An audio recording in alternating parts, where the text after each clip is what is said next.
Another day, another story.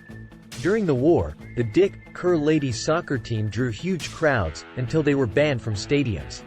As World War I raged and the men of England went off to the trenches, women took their place in the workforce. Welcome to Taboo Eminent Channel. Factories hummed with female labor and women's soccer gained prominence in the absence of male teams. This transformative period showcased women's capabilities and helped pave the way for gender equality in professional soccer. There is a story about a women's soccer team from the World War I era that is often referred to in discussions about gender equality in sports and the potential for women's teams to compete against men's teams. This team is known as the Helens Ladies, or simply Kerrs, named after the munitions factory where many of the players worked during World War I. The team was formed in 1917 in Preston, England, as a way to boost morale and raise funds for charity during the war. The players quickly gained attention for their skill and athleticism on the soccer field. They played numerous matches against both women's and men's teams and attracted large crowds. One of their most famous matches took place on December 26, 1920, at Goodison Park in Liverpool, where they played against St. Helens Ladies and drew a crowd of around 53,000 spectators. The Helens Ladies are often remembered for their success against men's teams, including a match against a team of male professional players from the Football League. In 1920, they played against a team of male players from Chelsea and defeated them 5-1. This victory is often cited as evidence of the skill and ability of women's soccer players during that era. However, it's important to note that comparing teams from different eras is a complex task, and there are many factors to consider.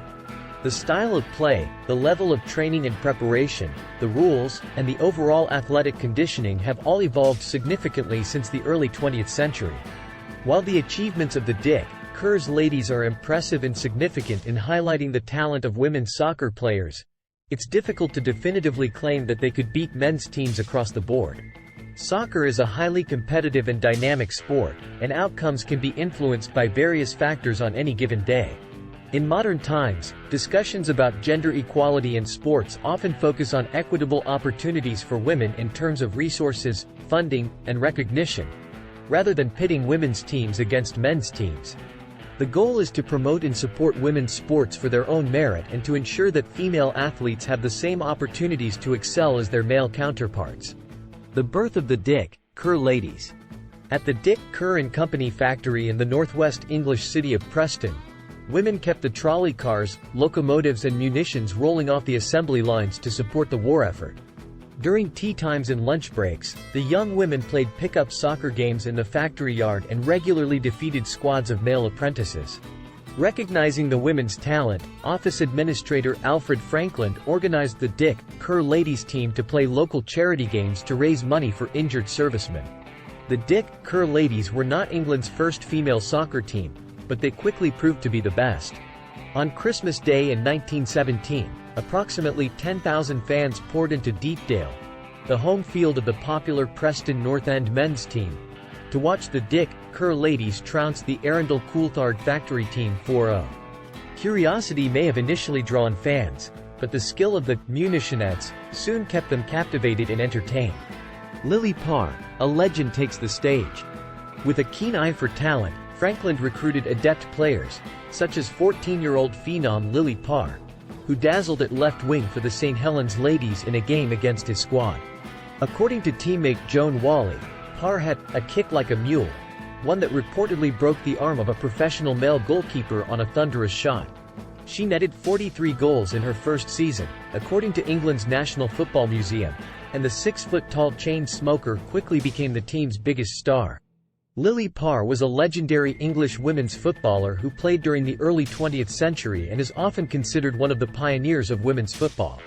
She is most closely associated with the Kerr Ladies team, the same team mentioned earlier, where she left an indelible mark on the sport and its history. Lily Parr's contributions to women's football were remarkable, and her story is a reminder of the challenges that women faced in pursuing their passion for sports during a time when societal norms and prejudices were deeply entrenched. Lily Parr and the Kerr Ladies team also contributed to charitable causes. They raised money for injured and disabled soldiers during World War I. Parr's legacy is not only about her on-field accomplishments, but also her role in paving the way for future generations of women in football. Lily Parr's story and achievements shed light on the historical significance of women's football and its struggles for recognition. Her legacy serves as an inspiration to female athletes and advocates for gender equality in sports. Her accomplishments continue to inspire and empower women in sports and stand as a testament to the resilience and determination of female athletes. Rise of the Kerr Ladies. Dressed in black and white striped jerseys, blue shorts and trademark bubble hats that concealed their bobbed hair, the Kerr Ladies dominated local teams and even defeated the French national squad several times during an international series in 1920. On Boxing Day that year, more than 50,000 fans clamored into Goodison Park, one of Liverpool's most hallowed soccer grounds, to watch the Kerr Ladies defeat the St. Helens Ladies. Another 10,000 fans were turned away at the gates. According to Gail Newsham, author of In a League of Their Own, the Kerr Ladies 1917-1965, the women became so famous that they played more than 60 games in 1921. While still maintaining their full-time factory jobs. They drew crowds that occasionally topped 25,000 in some of Britain's most storied venues, such as London's Stamford Bridge, Manchester's Old Trafford, Glasgow's Celtic Park and Edinburgh's Tynecastle Park. Women's soccer proved to be popular, perhaps too popular to the liking of the men's soccer establishment, who might have believed their ticket sales threatened.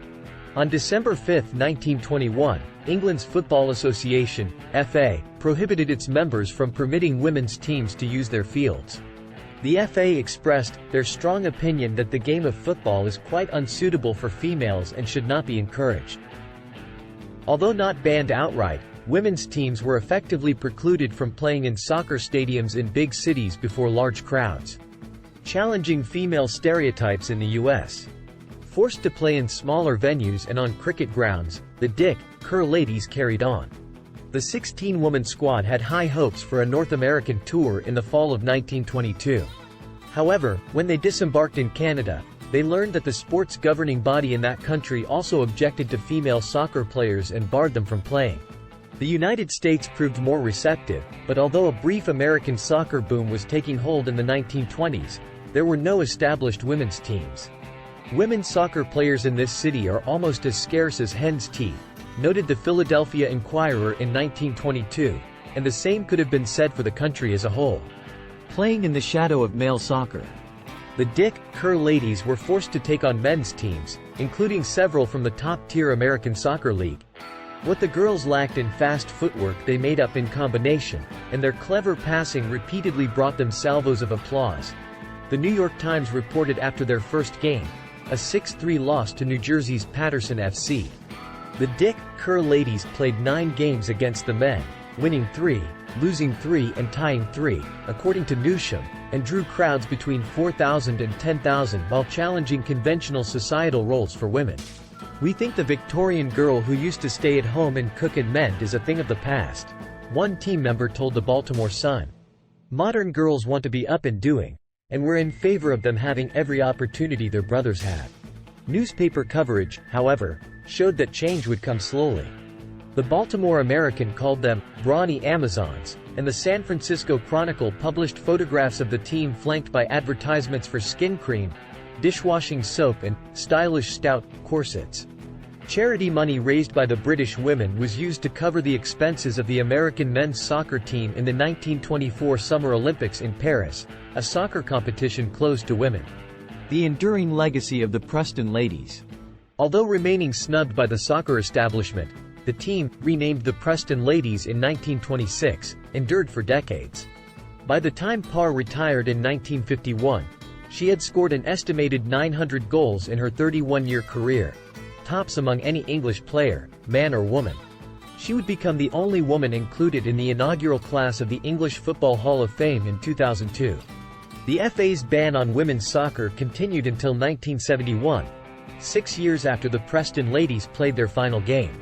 According to the National Football Museum, the team played 828 matches and lost only 24. The Dick, Kerr ladies raised tens of thousands of dollars for charity while blazing a trail for today's women's soccer players. Thanks for watching.